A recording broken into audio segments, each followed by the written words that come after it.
I'm doing, everyone. Hope you're having a good day as always. Weather report. Not sure why I do this every time, but it was drizzly this morning, and I can see some non-rain areas as I look out the window. So, are we changing weather today? So, we're looking at Colossians chapter 3, verses 5 to 11. Paul has switched gears from things that we ought to believe, primarily about Jesus, to how we ought to live as a result. So there's some very, very practical stuff in this section we're going to look at again this morning in just a moment. But I want to start with a word of encouragement or warning. When I give you practical tips, because we're going to be talking about how do we fall into sin when we do, um, I'm going to be giving you practical tips, but I don't want you to think that this is a battle that you can win yourself. We only win the battle because of Jesus, which is why at the end of the passage that we've been looking at for the past couple of episodes, it ends with Christ is all and is in all, speaking about believers. He is ultimately the answer that we need. But having said that, there is always something practical that we should be doing. So, anyway, that's my word of caution or warning as we step into this passage. So let's get into it. Colossians chapter 3, verses 5 to 11. Let me read for you the whole thing again. I have all these pretty colors. I'm going to explain that in a second. Put to, put to death, therefore, whatever belongs to your earthly nature: sexual immorality, impurity, lust, evil desires, and greed, which is idolatry. Because of these things, the wrath of God is coming. And next week, I would especially like to look at that phrase in one of our podcasts. You used to walk in these ways in the life that you once lived, but now you must also rid yourselves of all such things as these: anger, rage, and malice, slander, and filthy language from your lips, and do not lie to each other, since you have taken off your old self with its practices, and have put on the new self, which is being renewed in knowledge in the image of its creator. Here there is neither or no Gentile or Jew, circumcised or uncircumcised, barbarian, Scythian, slave or free, but Christ is all and is in all. Now, one of the things that I wanted to take a moment for us to look at is this progression, especially right here in verse 5. And I'll explain why I have things in three colors. We talked briefly about this in the last podcast. Sexual immorality and impurity are the outward sins that are committed. Sexual immorality primarily is looking at wrongful sexual behavior between a man and a woman.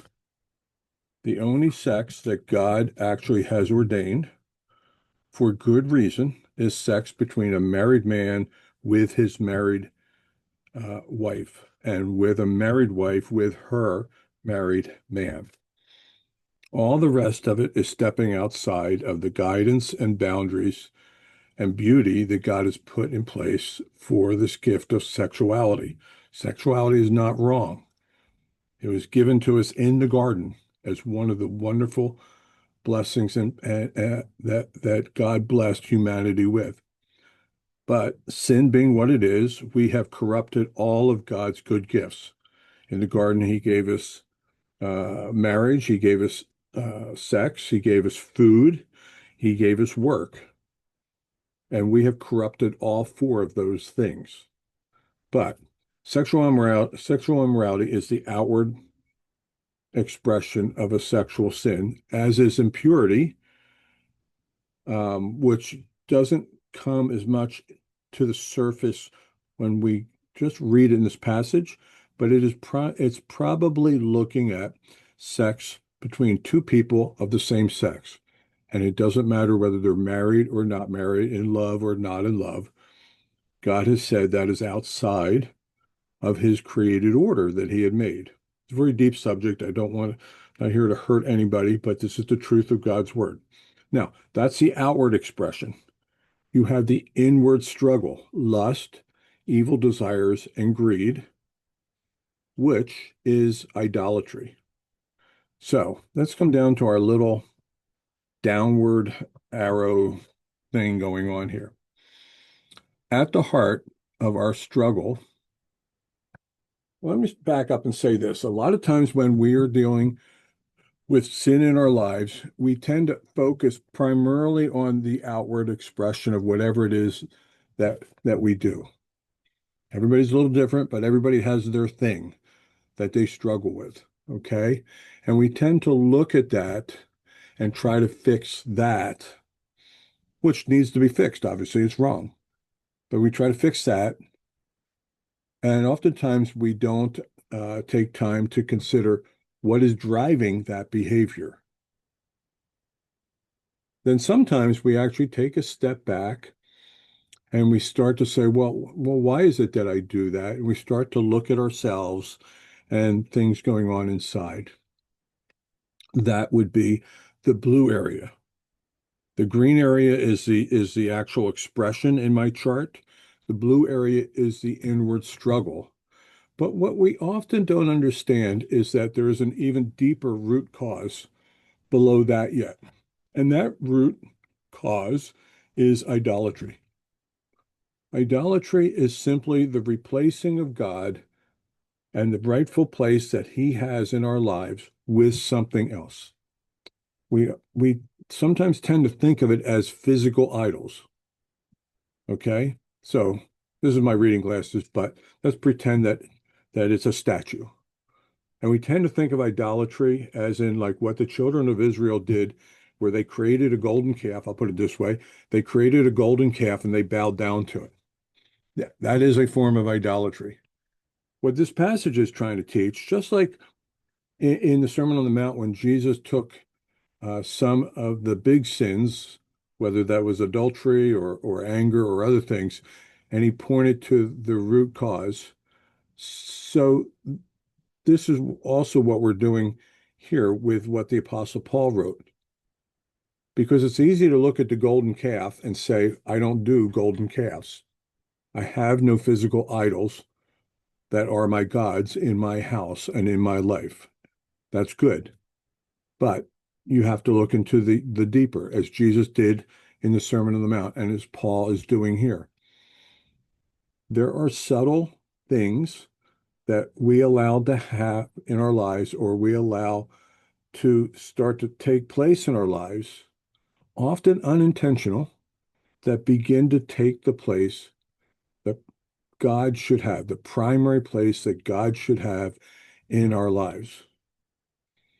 And if you want to know what are those things, maybe think about where is your time invested. Now, that's not a hard and fast rule, but it is a helpful uh, thought to have. Where am I investing my time? Where am I investing my money? Where am I investing my energy? And as I look at those things, are those things taking the place of God? And they can be things that they're not wrong in and of themselves. They could be possessions, they could be hobby and interests, they could be any number of things. They could be things like, we talk about comfort food. God did design food to do a lot of things for us, including being nutritionally important and good for us.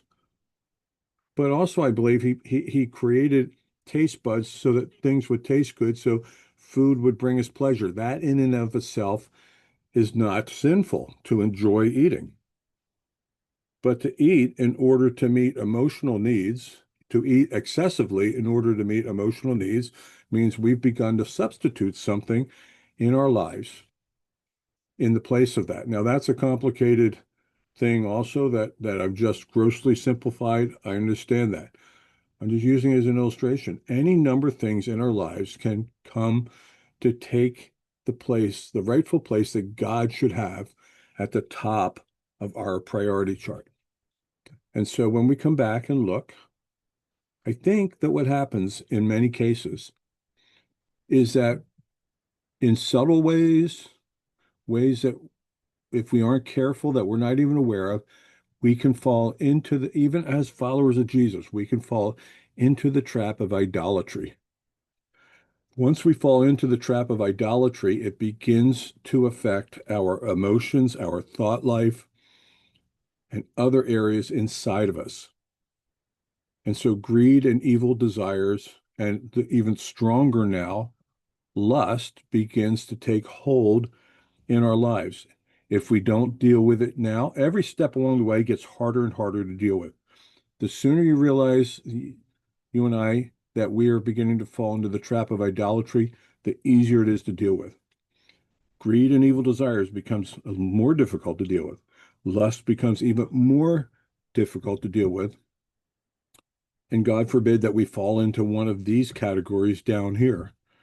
It becomes even more challenging to deal with. So understand the cycle that goes on. This is human nature. We subtly replace God with other things. All of a sudden, we're beginning to struggle with internal things going on inside of us, greed and evil desires and lust. And then sooner or later, it will have an outward expression in our lives. This list happens to focus on sex. The other list up here, anger, rage, and malice, you see the same thing, right? This is the inward struggle, which leads to the outward behavior of slander and filthy language from your lips and lying to one another. So go back to the beginning. Ask God to reveal your heart to you.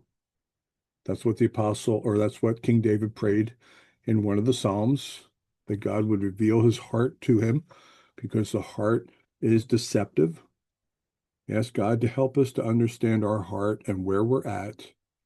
And then by his grace, through Christ, who is all and is in all, deal with the root causes of the outward behavior. So that's my word of encouragement to this Friday, Lord willing. Hope to see you all again on Friday, or I mean on Monday.